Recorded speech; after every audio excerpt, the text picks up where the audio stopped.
is Nick from PRI UK, and this is the continuation of the sequence of podcasts we're doing with Andy at the moment. This is, I think, number 5, and this one is UFOs and hauntings.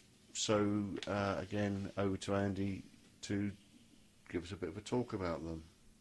Hello, Nick. So this topic about UFO and hauntings, it's, again, nothing scientific. It's impossible to be anything scientific in this field. These are just my observations, subjective opinions, and looking at the similarities between UFOs and supposedly hauntings. What do they have in common? So let's start with the sensation of smelling something that's burning or sulfur. Oh, right. When people report paranormal activity, they can report these sensations of sulfur burning. And when people report seeing a UFO, they report the same thing. What is it? Some people argue it's electrical discharges, the ionization of the air particles. So again, it's interesting when you say sulfur, because two things that come to mind is one, the connection with sulfur and the devil. That seems to be a sort of a common theme, or certainly connection. The other thing about sulfur is, I don't know, I was going to say, I've completely lost the thread. Well, when lightning strikes, yes, true, yeah. People report a sensation of smelling. Well, ionized particles do smell like sulfur. It's funny, actually, you say that, because purely from a practical point of view, we used to have one of those ionizers in the bedroom, and it certainly did actually give off a smell, or you felt there was a smell. So that's quite an interesting observation. Another one is sound can disappear into the environment before an incident takes place. So if you think of a time slip where sound just seems to disappear altogether, there's no birds anymore, there's no animal noises, it's just gone completely quiet. So there's a correlation between time slips and when people also report seeing a UFO. They report sound seems to just disappear altogether. Right. So again, what is it happening between time slips and UFOs apparently approaching or getting close to you? Yeah. So do you think that's some sort of interference that's causing this, or perhaps somebody's actually just sleeping?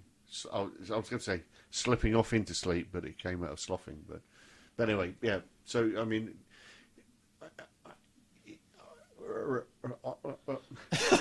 Let me help you out there. Let me help you out. Okay, so if it's interdimensional, it means time as we experience it. As sound as we experience it.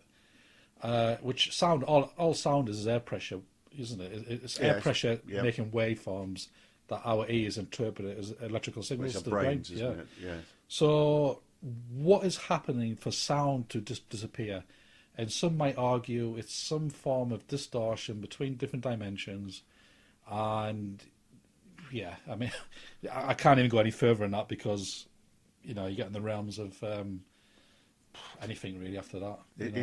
Perhaps it's just a theory that hasn't got an ending. But so we're saying that there's a sensation perhaps of smell, sulfur, and certainly the devil connection with haunting and the rest, but smelling of sulfur is cultural, isn't it? I mean, yes. the devil's cultural. Me personally, I think it's just it's the air particles being ionized that gives that smell. Right. There'll be a scientific explanation for it, but people use their religious beliefs to say it's the devil. Basically, that's my personal opinion. Okay, right. The other thing to think about is the link with water. And so people, there's often water, large bodies of water or flowing water next to haunting locations. And some people theorize that there's something in the makeup of water that gives some kind of energy to the surrounding area. And interestingly, UFOs, 50% of UFO sightings happen near large bodies of water. Right. Okay. Again, so it's just something Yeah. to think about. I mean, if you think in terms of folklore,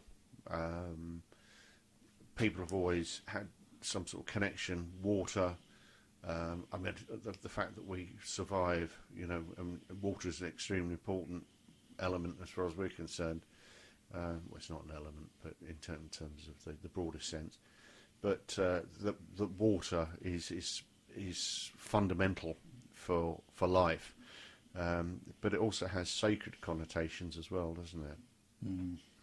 And I suppose the thing is that, as far as I'm aware, UFOs, there is certainly a connection with water. A number of cases, reported sightings where it's been close to bodies of water, or the UFO has become a submarine. It's actually an underwater. USOs. Yes. Unidentified submersible. Yeah, I think objects. it sounds about right. Yeah. And let's face it, right? If we call this planet Earth, right, which is ridiculous because it's like 70% water. Like this planet is literally 71% water, I think. Mm. If you were a UFO visiting this planet or living here, you just live in the ocean, really. Well, I mean, it's certainly if you want to conceal yourself, that would be the safest place. Absolutely. And let's face it, it's only a case that I mean, we tend to regard water because obviously we rely on oxygen and the fact that we can only swim underwater for a certain length of time. But so I suppose culturally we have this thing about water, don't we? But if you were an alien, you'd only see it as another part of the planet that you're actually living in. Your spacecraft would have to be waterproof for sure, because it would have to certainly be airtight. I'm pretty sure the technology they have, Yes, they've got sealant. yes. I'm pretty sure that they're Silicon going to have sealant. a Springer leak. You're going to end up being queued for a bit of a silicon sealant. Mm. And also, I mean, if they're not from this planet, then the bacteria in the air would be actually hazardous to them, harmful. And they couldn't live on the surface of this planet, because Well, it wouldn't make any difference, would it? No. Whether they were in water or air. Absolutely. But anyway, we're talking about hauntings. And So the other thing to think about, right, is invisibility to the human eye. Okay, so the thing about UFOs, they can be detected on radar, but not seen by the visible eye. Or sometimes they're seen with the visible eye, but they're not detected on radar, which means they don't have any mass. So it's, and apparitions, sometimes you can sense their presence, and you feel that they're there with you, and other times you can see them. And do apparitions have mass? I mean, who knows? It's well, again, it's an interesting point, isn't it? That when people see ghosts, they say they can see them. Well, if that's the case, it's either reflected light, because obviously our eyes would need reflected light, or it's transmitted light, isn't it? Yes, yeah. I mean, it's interesting. The other commonality they have is they can disappear very quickly. Within the blink of an eye, a UFO can disappear and an apparition can disappear. Or another commonality they both have is an apparition can morph and change shape. And there have been reports of UFOs morphing and changing shape as if they're a sort of fifth-dimensional object in a three-dimensional landscape. It's very interesting. Right. Okay. And the other one that have in common is that apparitions can move at great speeds, and so can UFOs. Obviously, move at great speeds. I mean, you're talking thousands of miles per second. Basically. Yeah. But again, if we're talking about a connection between perhaps time slips, hauntings, and UFOs, then time and space becomes almost, as we know it, becomes irrelevant anyway. Absolutely. I mean, there is no A to B. Yes. All you do is curve the space. Or A to B is literally on top of each other. So you don't actually move anywhere. You can just basically leap. Yes. Rather than move, you just leap, and perhaps that's what these ghosts, apparitions, and UFOs do. The other thing they have in common is telepathy communication. Sometimes, sometimes people can claim that the entity is communicating with them through telepathy, and then when people apparently are abducted by aliens, they often report that the alien is communicating through telepathy and not through voice or so what's that about? Well, yeah. Yeah. Besides the is it mental illness, is it drugs? But again, if you were in a court of law, circumstantial evidence will say that far too many people have said the same thing, unconnected, all parts of the world and all parts of different time periods. Right. Yeah, so there's either some serious, strong gas out there that we don't know about. I mean, the swamp gas is the usual, isn't it? Yes. Swamp gas. Well, yes. Yeah, I mean, people die in it, don't they? But, yeah, I would you, I suppose, question, would you say that if there's a connection, perhaps, or certain characteristics, would you say then that a ghost could potentially be an alien? Yeah.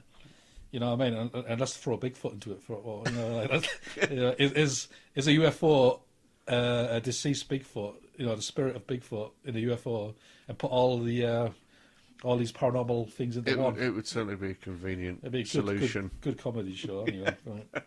The other thing is levitation.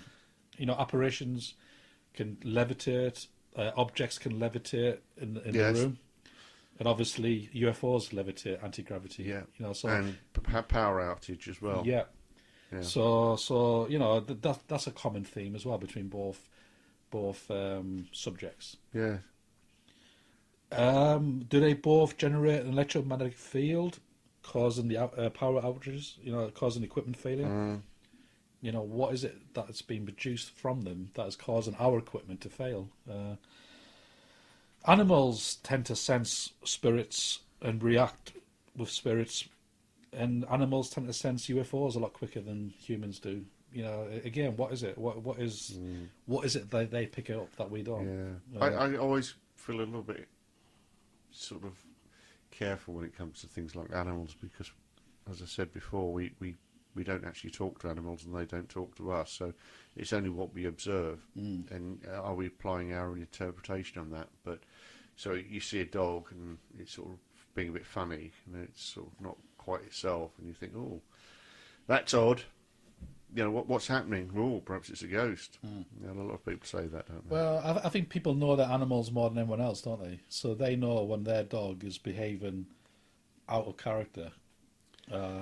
Yeah, I mean, again, personal experience, I've seen this and thought, oh, well, and particularly when something odd was happening, you think, how's a dog reacting? How's a dog behaving?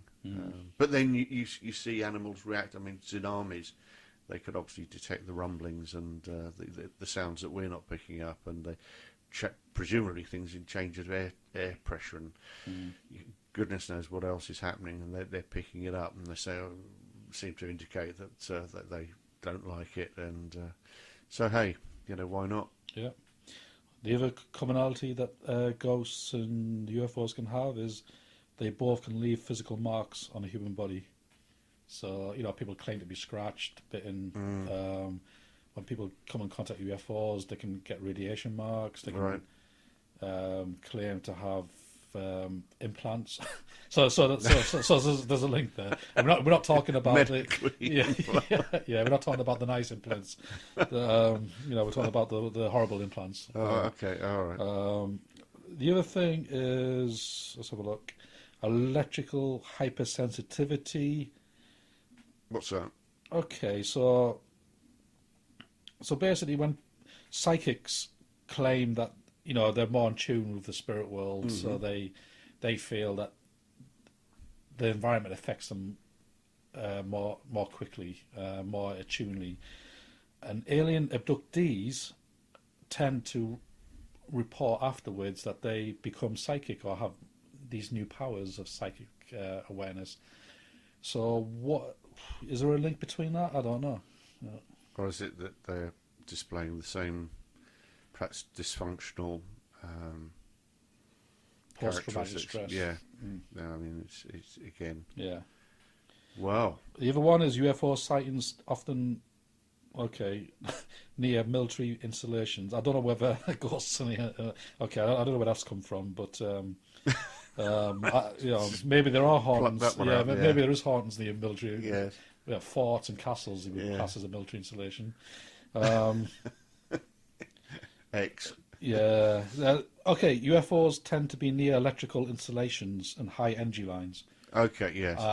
People often report that hauntings are near high power cables, and it's. But is that the effect that the high power is having on people? I mean, again, it goes back to the brain before, and the impact of the magnetic field or electromagnetic field, absolutely, and everything else that disturbs people and gives them headaches and goodness knows what else.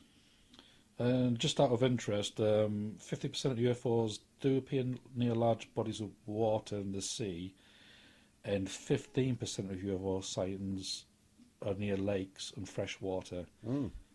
So if you're an alien and you're a parasite on this planet, you're going to go in the water, aren't you, really? You're going to be out of sight, out of mind. Well, yes. I mean, the only thing is that how much of the Earth's surface is actually water. So I think that statistic might need weighting, but 71%. I'm pretty sure it is. If there's anyone who listened to this can correct me, please do. I'm sure there'll be lots of corrections. And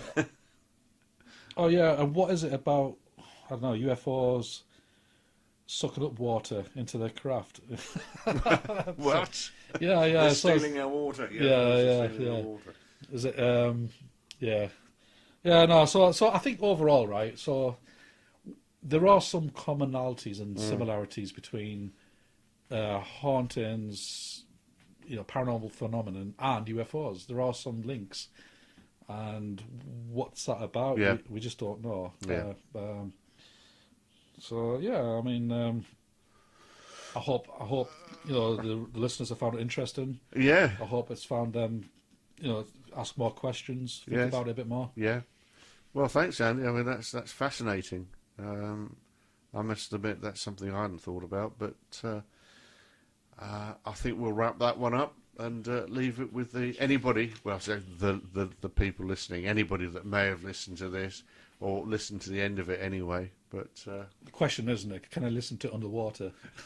Is there a UFO out there listening to this podcast right now?